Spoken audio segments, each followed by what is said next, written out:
Halo teman-teman, ketemu lagi dengan saya Mas Rul Wijaya di Desa Desain. Jadi hari ini kita akan membahas yang namanya auto layout. Nah, dalam pembahasan kali ini, saya akan bagi video menjadi dua bagian. Yang part pertama ada tiga bagian. Yang pertama apa itu auto layout, kemudian yang kedua padding, kemudian yang ketiga resizing. Nah, di part berikutnya, part kedua, kita akan membahas yang namanya nested auto layout, kemudian distribution and alignment, dan terakhir contoh kasus. Kita masuk ke bagian keempat, yaitu nested auto layout. Nggak ada batasan di Figma untuk menambahkan auto layout di dalam auto layout. Jadi bisa berapapun. Dalam contoh kali ini bisa kalian lihat ada tabel top level frame-nya dia vertical direction seperti ini. Kemudian untuk komponen dalamnya, yang elemen dalamnya row ini, dia masing-masing adalah auto layout horizontal ya. Kalau misalnya kalian pengen membuat tabel ini menjadi lebih lebar, misalkan spacingnya yang vertikal ke bawah, kalian tinggal drag di sini. Itu bisa, atau dengan langsung klik berapa angka yang kalian inginkan. Kemudian kalau misalnya kalian pengen mengubah spacing row yang horizontal, kalian bisa misalnya klik di sini, Ctrl A, maka semua row akan terseleksi. Kemudian kalian tinggal lakukan hal yang sama, tinggal digeser aja angkanya berapa yang kalian mau. Kemudian kalau misalnya kalian pengen duplikat elemen, misalkan di sini saya pengen duplikat nomor ini ya, saya tinggal pencet Ctrl Shift, kemudian saya klik mana yang ingin saya duplikat, kemudian saya klik Ctrl D, maka dia akan terduplikat seperti ini. Dan kalau misalnya kalian pengen duplikat row yang horizontal ini, kalian tinggal pilih row-nya di level frame auto layout-nya ya. Kemudian kalian lakukan hal yang sama, yaitu Ctrl D, duplikat. Nah, dia akan tercopy seperti ini. Kita masuk ke bagian kelima, yaitu distribution and alignment. Di sini yang pertama adalah distribution. Jadi di auto layout Figma itu ada dua jenis distribution, yaitu yang atas ini kita nyebutnya pack distribution. Nah, ini bisa dilihat kalau misalkan saya resize, dia akan tetap istilahnya pack juga di tengah. Sedangkan yang di bawah itu adalah space between. Jadi space between ini kalau misalnya saya resize, bisa kalian lihat bahwa jarak antar elemen juga akan berubah menyesuaikan. Kemudian untuk alignment, untuk jenis distribution pack, ada 9 kemungkinan untuk posisi elemennya. Di sini bisa kalian lihat bahwa ada 5 icons seperti ini. Untuk pack, ada beberapa posisi nih, ada 9 alternatif. Misalkan saya pengen dia di pojok kiri atas, saya tinggal klik ini.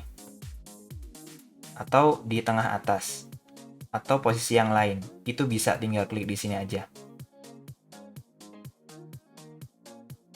Sedangkan untuk distribution space between, cuman ada 3 opsi sesuai dengan ininya ya. Stretch dia ke arah mana, dia cuman bisa di atas, di tengah, dan di bawah. Seperti itu. Kita masuk ke bagian terakhir, contoh kasus. Di sini kita sudah punya semacam wireframe, mirip Twitter ya istilahnya. Bisa kalian lihat di sini ada frame top levelnya, ada ini Instagram namanya. Nah, di sini kemudian dia di dalamnya ada navigation bar yang di bawah. Dia berupa auto layout horizontal dengan tipe distribution yang space between. Kemudian untuk feed-nya itu dia auto layout vertikal. Ya, bisa lihat di sini dengan tipe distribution pack. Dia nempelnya di horizontal yang kanan dan tengah. Itu untuk vertikalnya. Kemudian bisa dilihat di sini masing-masing dari feed ini itu dia merupakan auto layout juga. Di sini kalau misalnya saya tutup semuanya, bisa kalian lihat masing-masing adalah auto layout. Nah, misalkan kita cek atau coba ya. Ini yang pertama, let's test your skills. Bagaimana caranya agar kita pengen add an image to the third post. Di sini ada Claudia. Kita pengen nambahin gambar kayak yang di post pertama ini. Nah, itu gimana caranya? Itu sebenarnya secara prinsip kalian tinggal drag aja file fotonya ke dalam sini. Nah, kalau misalnya kalian sudah drag, itu dia otomatis akan mengisi auto layout itu dan dia akan mendorong elemen lain untuk mengubah posisinya. Ini tadi yang nggak ada, bisa kalian lihat yang bagian post bawahnya yang Catrick ini, dia akan terdorong ke bawah. Kemudian yang kedua, move the fourth post to the top. Tadi ya, yang Catrick ini kalau nggak salah, kita pengen ubah dia, move dia ke atas. Nah, saya pengen ubah Catrick ini agar berada di posisi pertama. Jadi, yang saya lakukan adalah saya tinggal drag aja dia ke atas. Maka dia akan berubah posisi. Seperti ini.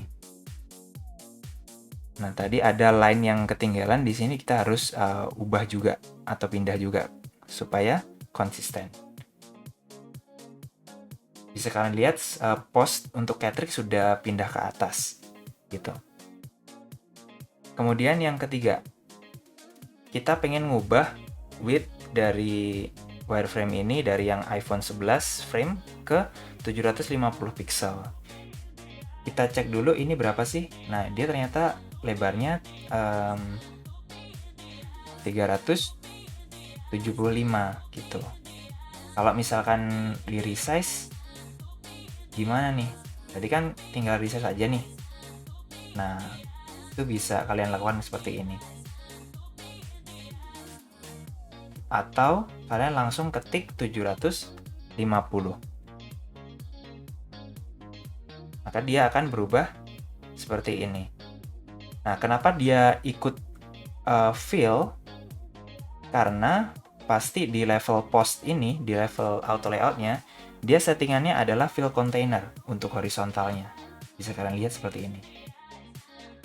Kemudian kita cek lagi dalamnya. Di sini ada dua objek, yaitu gambar ini yang avatar, kemudian untuk konten dari postnya. Kita cek lagi auto layout di dalamnya.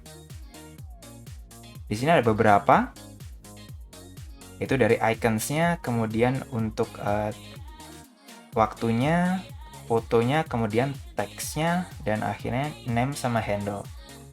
Bisa kalian lihat bahwa di sini dia fill container semuanya. Karena kita pengen kontennya juga responsif sesuai dengan width dari wireframe-nya. Dan untuk icon yang row terakhir ini, dia pun untuk distribution-nya adalah space between. Yang terakhir, kita pengen ngubah change the distribution of the rows of stats to packed.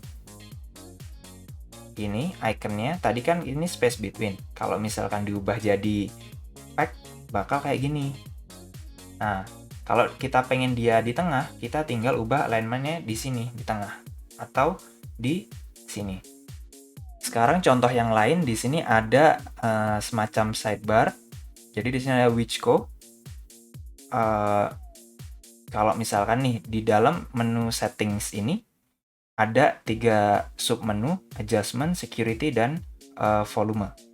Nah, sekarang kita pengen ngubah supaya dia agak indent ke dalam karena dia kan menunya termasuk menu settings ya. Nah, itu caranya kita tinggal ubah individual padding-nya. Misalkan di sini saya klik untuk 3 sub menu ini. Kemudian saya klik ini distribution, alignment and padding. Kemudian saya atur untuk left padding-nya lebih masuk ke dalam. Misalkan saya masukkan 20 atau misalkan 40. Nah, sudah selesai dan ini sangat gampang dan memudahkan kita sebagai desainer ya. Makasih banyak ya udah nonton video ini sampai akhir. Jika kalian merasa video ini bermanfaat buat kalian, jangan lupa untuk like dan subscribe ya. Nah, saya mencoba untuk membuat komunitas desain di Discord. Jadi buat kalian yang berminat untuk join dan pengen gabung, pengen belajar bersama, cek link di description ya. Oke, sampai jumpa di video berikutnya. Bye.